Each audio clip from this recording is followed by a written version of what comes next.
Cameron Whitmore is a potential top 3 pick in the 2023 NBA draft. This is Floor and Ceiling. Let's break him down.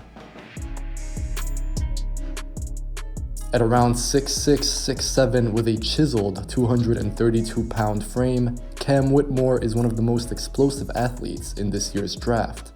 The Villanova freshman ranks up there with Anthony Edwards when it comes to how he moves, and this is really apparent on the floor. Whitmore missed the start of the season with a right thumb injury, that's the thumb on his shooting hand, but he still had plenty of plays that really made you stop and think. For me, the Villanova wing is going to be one of the best athletes in the NBA, not just in his position, but in the entire league from day one. Whitmore has an elite first step, which allows him to blow by defenders off the dribble and then take it strong to the rack. Once Whitmore breezes past his defender, because really he makes it look so easy, it's very tough for them to recover.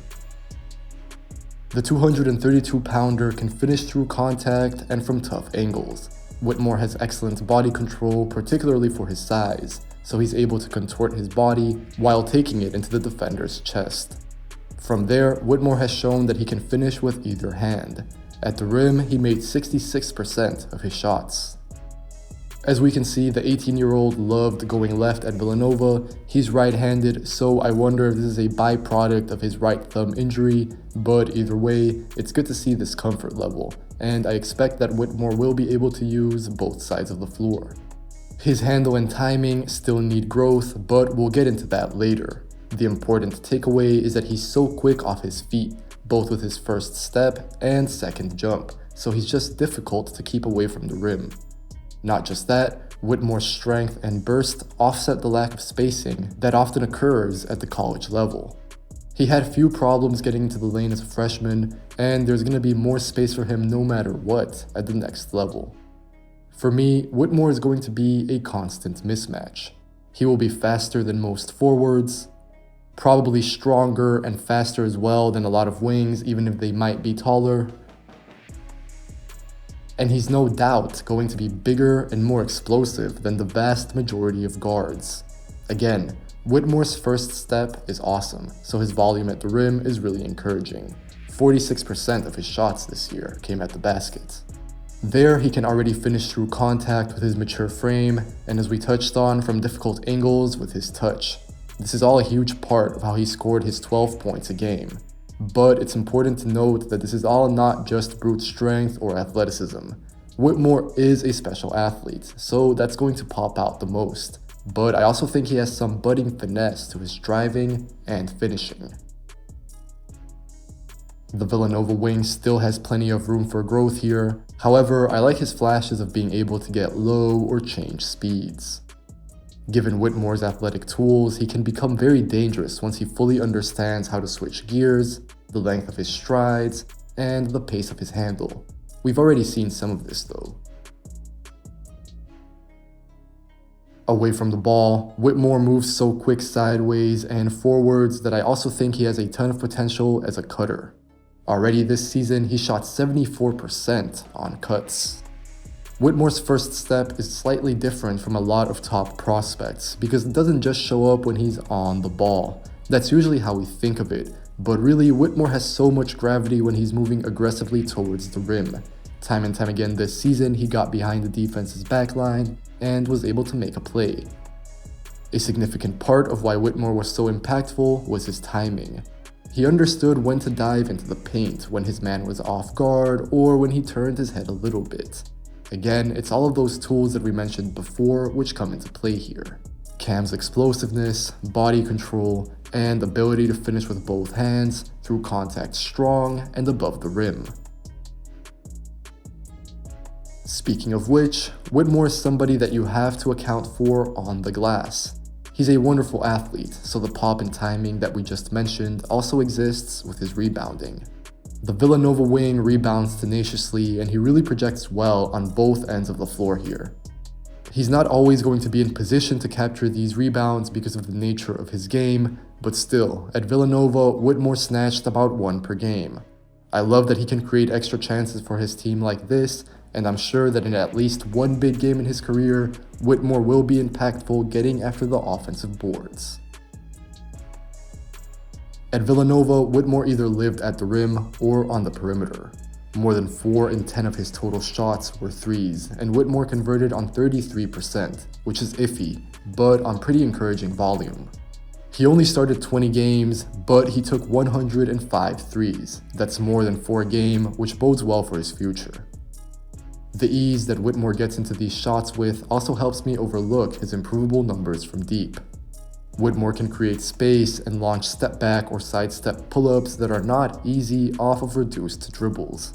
His rate of conversion still needs to go up, but he's definitely going to be capable of creating and making his own shot. As a freshman, Whitmore roughly split his assisted and unassisted makes from 3.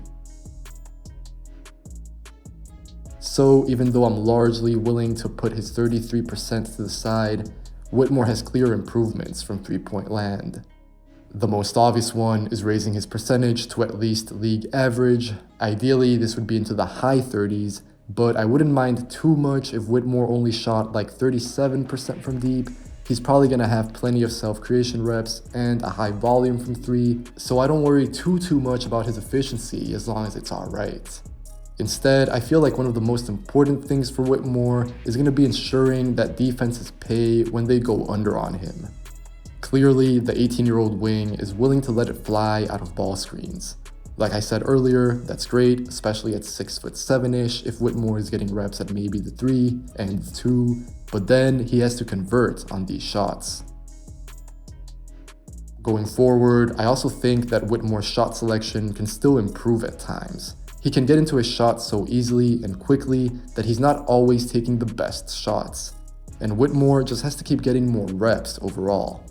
You can see what he wants sometimes. For example, this tween gather pull-up 3 that he's been working on here. So really, it's going to be about ironing that out and getting those same shots to go down in game. In the meantime though, I trust that Whitmore is going to be able to knock down his catch and shoot threes. He made 40% of those looks this year. As I just said, I also believe that Whitmore is going to be the type of player to demand a pretty balanced shot diet. That means some self-created attempts and then trays that others create for him, so maybe his stationary shooting is more relevant to his floor than ceiling. But I also feel like all of this is very valuable when it comes to projecting Whitmore's overall shot. I'm looking at it and it's clean, compact, and on balance with a relatively quick release and a solid set point that makes me feel pretty good. Taking a step or two inside though, Whitmore's mid-range game is still largely an unanswered question. He barely took any of these shots in college, which I'm sure some NBA front offices will enjoy, but I do want to see what he's capable of here. Whitmore took only 30 two-point jumpers as a freshman, and he made just 8. None of those figures really are worth reading into beyond the fact that Cam just wasn't taking these shots at all.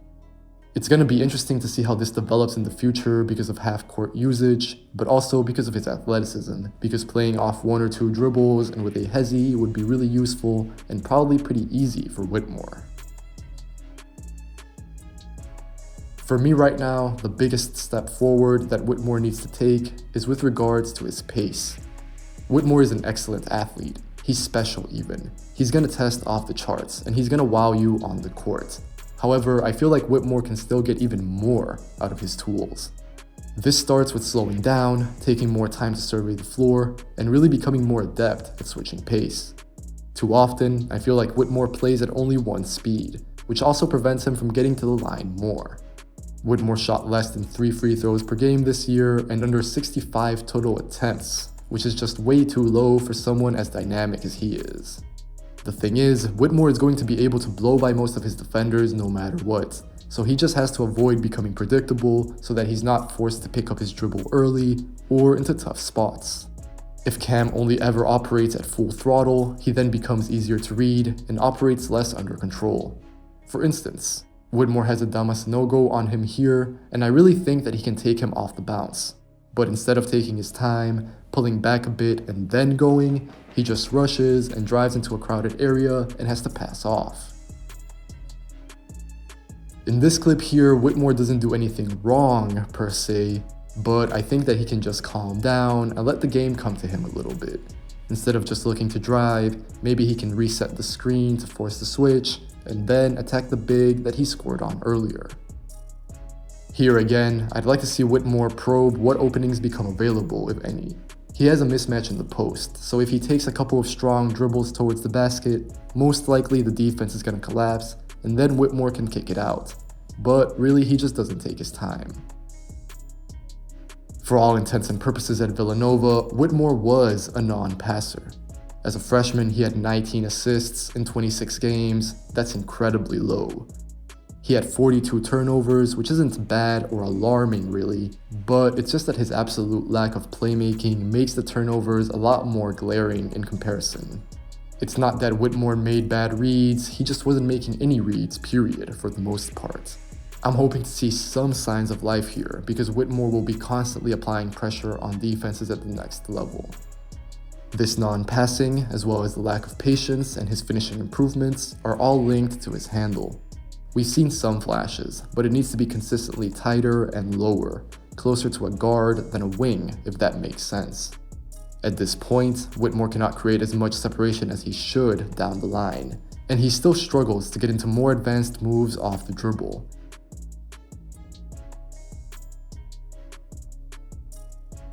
Defensively, I'm fairly high on Cam Whitmore, at least on the ball.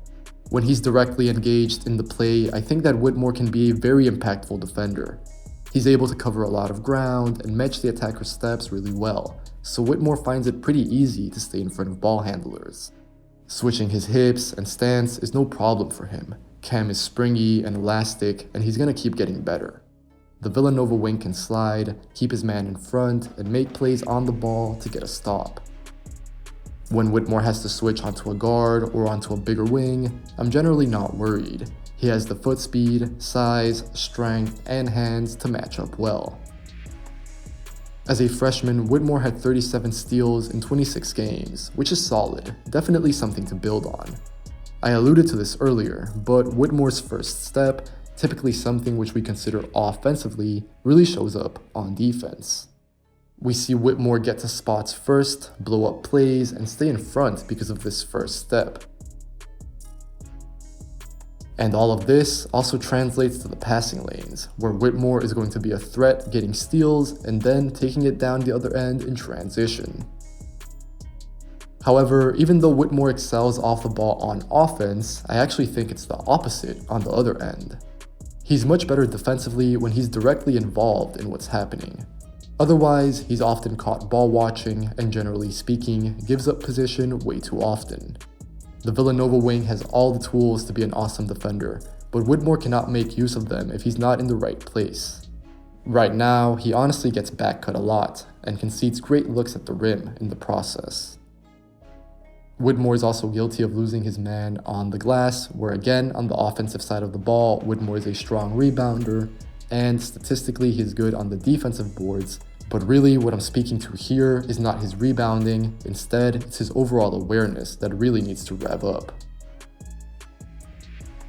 I'm also going to be looking for the Villanova wing's discipline to keep improving. That's fine for his age right now, but here for example, he sells his team out by gambling in the passing lane. He has that first step that comes into play defensively, but he concedes the lob here, so he just needs to pick his spots better. The same applies for when Whitmore is locking and trailing around screens. He has to stay engaged, and he cannot feel that because of his tools, he always has room to recover. Whitmore also leaves much to be desired still as a rim protector. To be fair, he's not going to be in these situations that often since Whitmore is more of a perimeter-based wing on defense who might even play some at the 2 on offense. But given his tools, I also think it's not unfair to expect Whitmore to pitch in a little bit more. He only had 9 blocks in 26 games, and right now he's just not sure how to position or time himself as a vertical defender. But for all the growth that needs to happen off the ball, I do feel generally optimistic about Whitmore, and I think that the means exist for him to get there. His reps as a positional defender on the ball jump off the tape for me.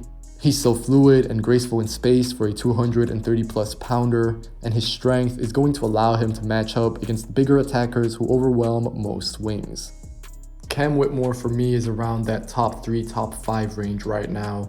And I know that maybe he didn't have an outstanding college season at Villanova, but I thought he had a pretty decent one in a team that wasn't very good. And I think that, the percentages, they're all improvable, but for the most part, you look at the catch and shoots, you look at the rim, his cutting, I think then you watch the tape, everything is going to translate. I think the playmaking is the biggest concern right now. He's just basically a non-passer. Part of it was contextual, part of it was on him. I want to see a little bit more from him from the mid-range, and then, defensively the tools are there. But like I said, the off-ball awareness, really, that's the biggest thing right now that has to improve. As always, if you enjoyed this video, make sure to leave a like, make sure to leave a comment telling me what you thought of Cam Whitmore, and if you enjoyed the channel, if you want to watch more content like this, make sure to subscribe. Take care, and I'll catch you guys next time.